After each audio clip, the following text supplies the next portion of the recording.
మేమేం చేసినాం? మీలాగా లత్కోర్ పని చేయలే. మేము కడుతుంటే కాళేశ్వరం ప్రాజెక్టు కడతా ఉంటే 2 బ్యారేజీలు తెలంగాణ కాంగ్రెస్ నాయకుల యొక్క అసమర్థత వల్ల సమైక్య పాలకులు పెండింగ్లో పెట్టిన దశాబ్దాల తరబడి. ఇవి ఇక్కడ మిడ్మానేర్ ప్రాజెక్టు అసంపూర్తిగా పెట్టిండ్రు. అక్కడ ఎల్లంపల్లి బారాజ్ అసంపూర్తిగా పెట్టిండ్రు. వాటిని మేము అగమేఘాల మీద కంప్లీట్ చేస్తూ ఉన్నాం. ఒక సీజన్లో మేము పనిచేస్తూ ఉంటే కట్ట నింపుతూ ఉంటే మాచారెడ్డి మండలంలో 25 సెంటీమీటర్ల వర్షం కురిసి పెద్ద వరద మానేరు వాగులు వచ్చేసి ఆ మిడ్మానేర్ కట్ట కొట్టుకొని పీకినారు. అది కట్టినోడు ఎవడండి? ఇవాళ అడ్డం పొడుగు మాట్లాడే కోమటిరెడ్డి వెంకటరెడ్డి మంత్రి, ఇవాళ మంత్రి. వాళ్ళ కంపెనీ, వాళ్ళ అమ్మ పేరు మీద ఉండే కంపెనీ వాళ్ళు కట్టిండ్రు. మేము మీ లెక్క చిల్లరగాల లెక్క వ్యవసాయం. మేము ఏమనుకున్నాం ఆ రోజు? మేఘాల మీద కాళేశ్వరం కంప్లీట్ కావాలి, రైతులకు నీళ్లు రావాలి, ఎంత తొందరగా వస్తే అంత మంచిది, మంచినీటి బాధ పోవాలి, సాగునీటి బాధ పోవాలి రాష్ట్రంలో అని ఆరాటపడ్డాం తప్ప మేము ఆనాడు కోమటిరెడ్డి కంపెనీ మీద కేసు పెట్టలే. మేము పెట్టకపోదుమా, అని జైలు లేకపోదుమా? మీ లెక్క చిల్లర కథ వాడానంటే ఆ రోజు ప్రభుత్వం మా చేతిలో లేకుండానా? వేయలే, మేము ఆ చిల్లర పని చేయలే మీలాగా.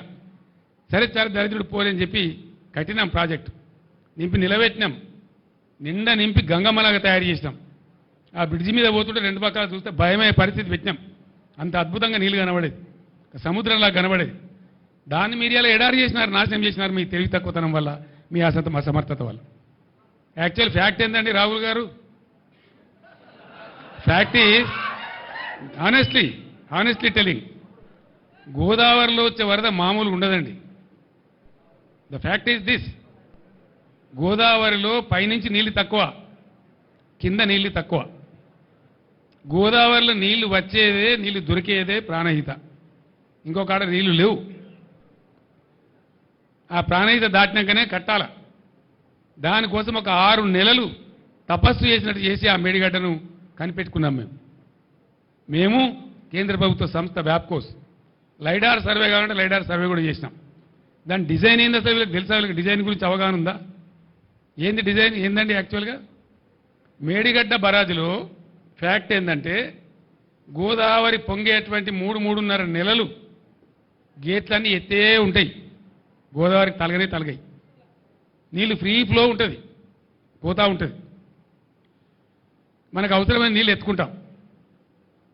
అందుకే కన్నెపల్లి దగ్గర పంప్ హౌస్, లక్ష్మీ బరాజ్ యొక్క పంప్ హౌస్ కన్నెపల్లి దగ్గర పెట్టిన తెలివి తక్కువతో పెట్టలే. మేడిగడ్డ బరాజ్ అవసరం లేకుండానే నీళ్ళు ఎత్తుకునే అవకాశం ఉంటుంది అక్కడ. ఆ పాయింట్ పట్టుకున్నదే అందుకు.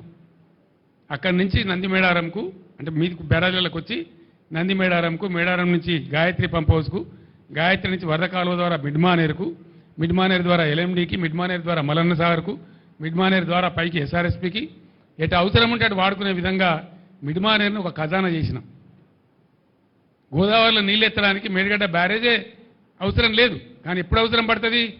అది టాక్టికల్ అప్రోచ్. 25 వేల క్యూసెక్ల ప్రవాహం స్టార్ట్ అయిందంటే గోదావరిలో జూన్ ఎండుకు ఆ గేట్లన్నీ ఎత్తేస్తామండి. అసలు బ్యారేజీలో నీళ్ళు ఆపరు. ఎప్పుడు ఆపుతారు? మళ్ళా ప్రవాహం 25 వేల క్యూసెక్లకు డౌన్ అయ్యేదాకా ఆపుతారు. చివరిలో సెప్టెంబర్ మాసం చివరిలో ఆ గేట్లు దించుతారు. అది కూడా మొత్తం గేట్లు దించరు. అటొక 2, ఇటొక 2, ఆ చివరికి 2, ఈ చివరికి 2 వదిలిపెట్టి వచ్చిన నీళ్ళు వచ్చిపోయేటట్టు చేసి ఒక 9 టీఎంసీలు 10 టీఎంసీలు నిల్వ ఉండేటట్టు దానిలో ఆపడతారు. వచ్చినవి పోతూ ఉంటాయి. ఆ 9-10 టీఎంసీలు పెడితే కొద్దిగా బిల్డ్ అవుతుంది కాబట్టి దాన్ని ఎత్తి పోసుకుంటూ ఉంటాం. ఎత్తి ఎప్పటికప్పుడు పోస్తూ ఉంటాం కాబట్టి కరెక్ట్గా చెరువులు, చెక్ డ్యాములు, కుంటలు అన్నీ నిండి ఉంటుండే, భూగర్భ జలం రీఛార్జ్ అవుతుండే, ఏ బాధలు లేకుండే, పంటలు ఎండకుంటుండే. మే నెల తర్వాత కూడా మత్తలు దుంకిన చెరువులు కారణం ఏంది?